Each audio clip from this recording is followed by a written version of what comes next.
예레미야 10장 1절부터 16절입니다. 오늘 본문의 배경이에입니다. 유다는 많은 우상들을 숭배했지만 동시에 하나님도 섬겼습니다. 어느 순간 그들에게 하나님은 섬기는 많은 신들 중 하나가 되어버렸습니다. 10장 1절부터 16절은 이러한 우상의 실체를 신랄하게 풍자하고 있습니다.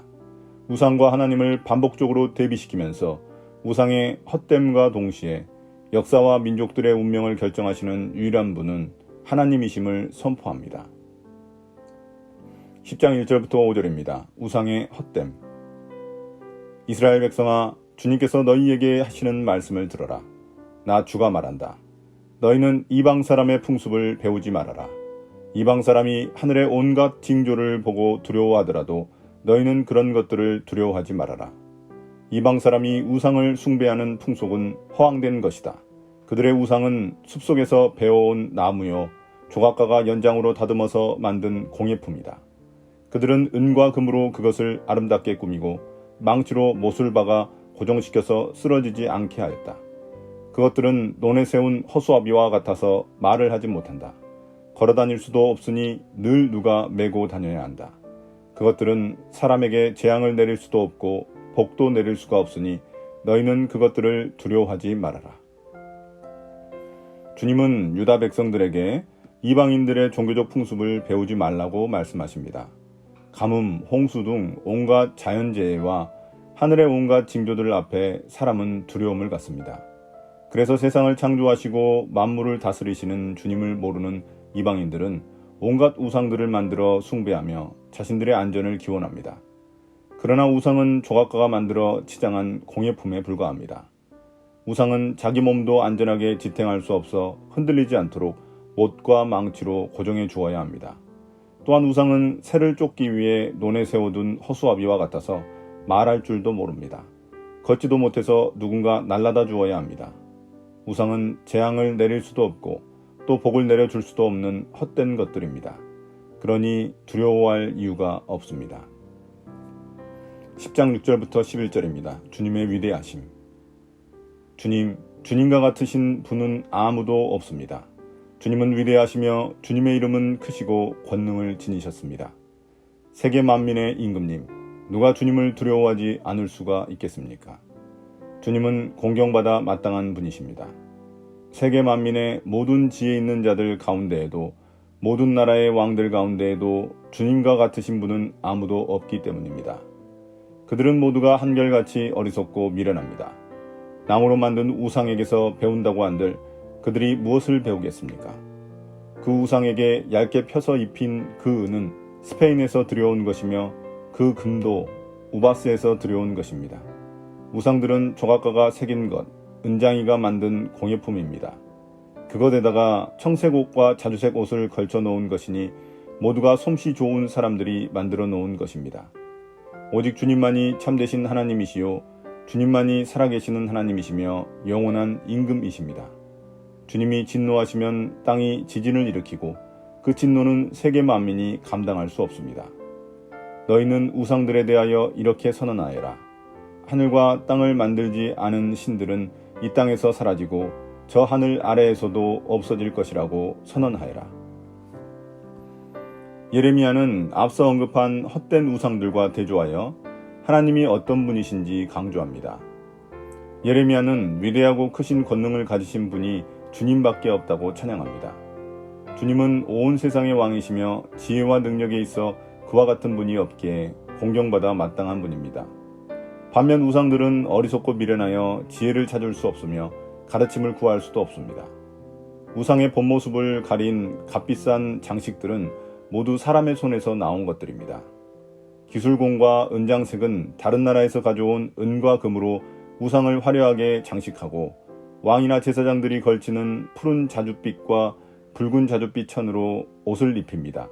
이렇게 만들어진 아름답고 값비싼 우상은 모두 기술자들의 공예품에 불과할 뿐입니다. 이렇게 예레미야는 우상의 거짓 실체를 고발한 후 또다시 주님을 찬양합니다. 우상은 헛된 것이지만 주님은 신뢰할 수 있는 참 하나님이십니다. 우상은 사람들의 손에 의존하여 생존하지만 살아계신 하나님은 모든 만물이 그분께 의존하여 생존합니다. 그분은 영원한 왕으로 영원히 모든 민족을 통치하시는 왕이십니다. 주님은 자신을 경외하지 않고 헛된 우상을 숭배하는 민족들을 진노로 다스리십니다. 주님의 진노로 땅이 흔들리면 어느 민족도 감당할 수 없습니다. 그러므로 유다 백성들은 주님의 진노로 온 땅의 우상들이 멸망하게 될 것을 선포해야 합니다. 특이하게도 11절은 아람어로 쓰여 있는데 그 당시 아람어는 고대 근동의 국제언어로 통용되었습니다. 이를 통해 이 선포가 모든 민족들에게 전달하는 메시지라는 것을 암시하고 있는 것입니다. 10장 12절부터 16절입니다. 주님만 섬겨야 할 이스라엘.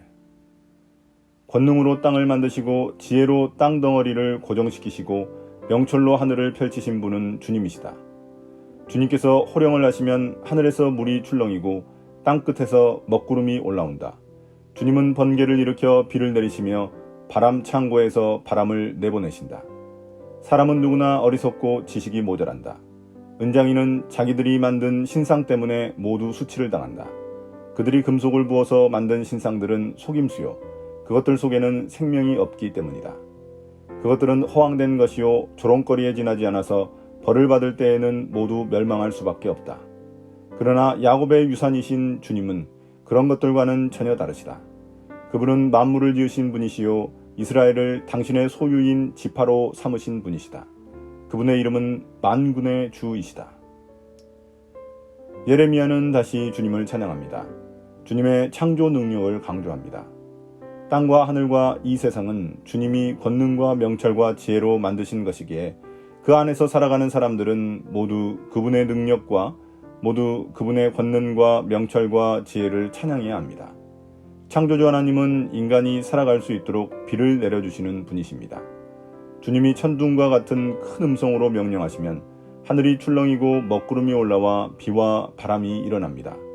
바알과 같은 우상이 아니라 바로 창조주 하나님이 땅의 풍요를 주관하십니다. 그러나 어리석은 자들은 이 사실을 깨닫지 못하고 우상을 만들어 섬깁니다. 사람은 어리석고 우둔하여 창조주 하나님의 능력을 보지 못합니다. 그러니 결국 우상을 만든 은장이들은 조각한 신상 때문에 수치를 당하게 될 것입니다. 그가 만든 우상은 속임수이며 그 안에 생명이 없기 때문입니다. 우상은 자신을 숭배하는 자들을 속여 멸망으로 이끄는 거짓이며 이들에게 생명을 줄 수 없는 죽은 나무 토막에 불과합니다. 주님이 우상들을 만든 자들을 심판하실 때 그들의 우상들도 사라지게 될 것입니다. 그러나 모든 만물을 지으신 창조주이시며 모든 민족을 통치하시는 영원한 왕이신 하나님은 이 우상들과 다릅니다. 야곱, 즉 이스라엘 백성들에게는 주님이 곧 유산입니다. 또한 이스라엘은 주님의 소유입니다. 이는 주님과 이스라엘의 언약적 관계를 의미합니다. 그러므로 이스라엘은 우상을 섬겨서는 안 되며 오직 주님만을 영원히 섬겨야 합니다. 오늘의 묵상 포인트입니다. 첫 번째, 하나님은 어떤 분입니까? 하나님은 온 땅과 하늘을 창조하신 분이시며 모든 민족을 통치하시는 왕이십니다. 반면 우상은 사람들의 손에 의해 만들어진 피조물에 불과합니다. 우상은 홀로 말할 수도 없고 걸을 수도 없고 복과 화를 선포할 수도 없지만 하나님은 자신의 주권대로 복과 화를 내리십니다. 그러므로 세상 징조를 두려워할 게 아니라 주님을 두려워해야 합니다. 두 번째, 나에게 주시는 교훈은 무엇입니까? 사람이 만든 우상들을 섬기는 어리석은 자들은 결국 그 우상들을 의지하다가 수치와 멸망을 당하게 될 것입니다. 유다의 멸망은 결국 이 우상들을 섬긴 것 때문입니다. 그렇다면 현재 우리가 만들어 숭배하는 우상들은 무엇입니까? 하나님, 즉 성경적인 것과 우상, 즉 세상적인 것을 함께 받아들이며 모순을 느끼지 못하고 있지는 않습니까? 오늘의 기도입니다.